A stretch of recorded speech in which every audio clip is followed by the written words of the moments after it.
This is KGW News at Sunrise. Good morning. Thanks for getting up with us on this Sunday. I'm Tim Gordon. As the focus shifts to COVID boosters, we hear from a woman eligible right now about why it's important certain groups get the shot first. Plus, a big day for prospective students. We'll take you inside Portland State's preview day. But first, let's check in with Keely Chalmers for a quick look at the rainy forecast. Keely? Hey, good morning, Tim. Yeah, we continue to track this mega storm brewing offshore. We've been referring to it as the bomb cyclone. It is still offshore, but it is making its way toward us. And so we are in store for an active day of weather, especially on the coast. Let's take you outside right now to the valley where we're already starting to see the rain as this system spirals offshore. We're sitting at 54 degrees right now. The winds out of the east at 15 miles per hour. Those are certainly going to pick up this afternoon. We're looking at wind gusts up to 40 miles per hour in the valley. These are gusts, but stronger wind gusts as this system arrives today. We're talking wind gusts up to 65 miles per hour out on the coast. Heavy wind, rain, thunderstorms possible, even coastal tornadoes. So here's how your day is shaping up in the valley. We'll be expecting potential thunderstorms by this afternoon, topping out at 56 degrees. Again, the brunt of the storm hitting the coast. We'll talk more about the impacts in your full forecast coming up in just a bit. Tim. All right, Keely, thanks so much. We'll look forward to hearing more. It is a big day in COVID vaccine news with the CDC and FDA approving all types of them now for boosters. So now the question is, when should you get one? Well, you know, it's up to states to begin delivering those boosters and up to pharmacies to ramp it up. And even though not everyone can get one yet, for some people it is a big deal. Christelle Kumwe spoke with a woman battling cancer about why.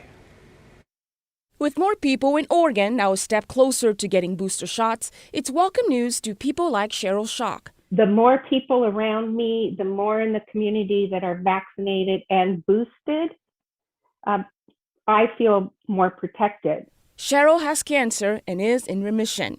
She has had the 2-shot Pfizer vaccine plus the booster. But because of her ongoing health challenges, the vaccine is not as effective as it is for others. So she relies on others getting the vaccine to keep the community around her safe. I have high risk for mortality from my cancer. Now I have high risk because I don't have vaccination coverage.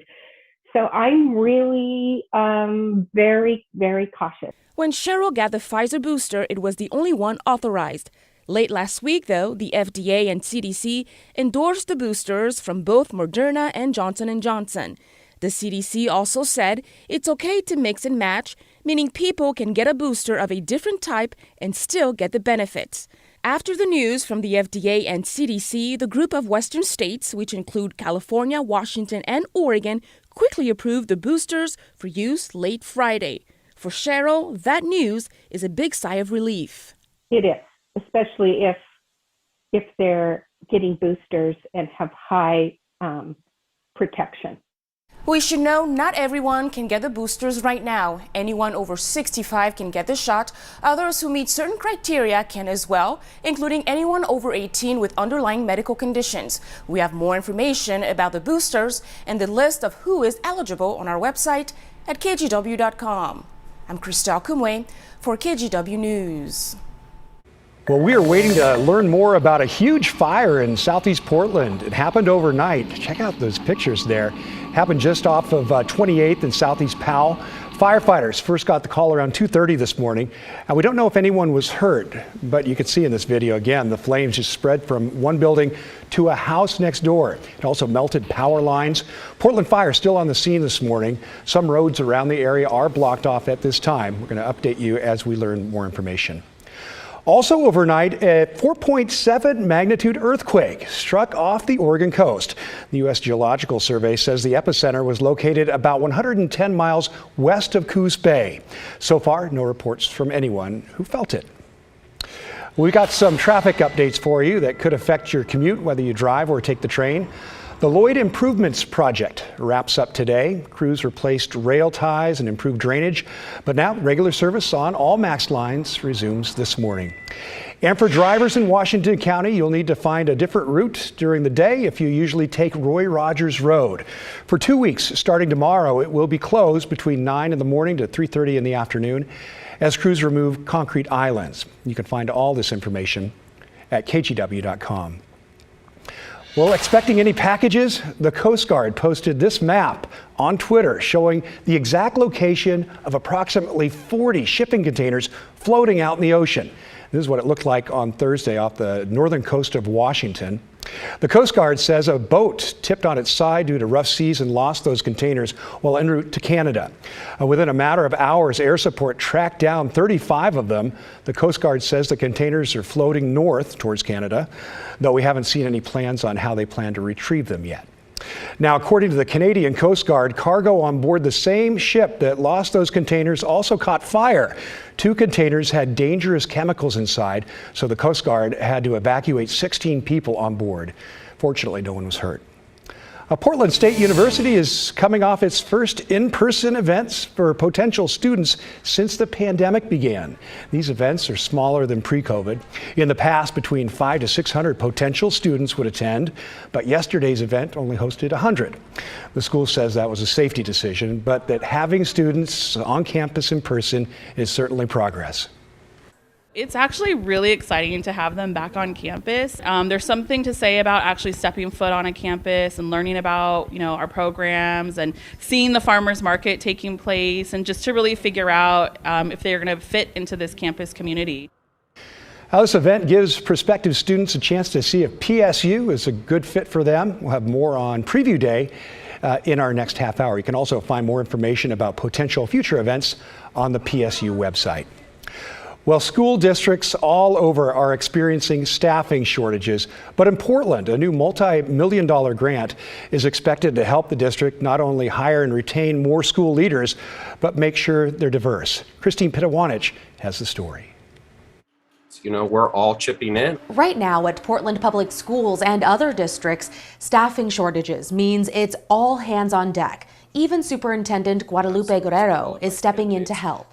So if that means the superintendent should fill in and cover kindergarten lunch duty, that's what I'm going to do. While the staffing shortage has been an issue for years, uncertainty in a pandemic has made it worse. You're seeing today critical staff shortages, and that's especially true with teachers in particular areas, but it's especially acute with school leaders. Typically every spring would have some level of a candidate pool, but we're finding that pool is getting increasingly shallow.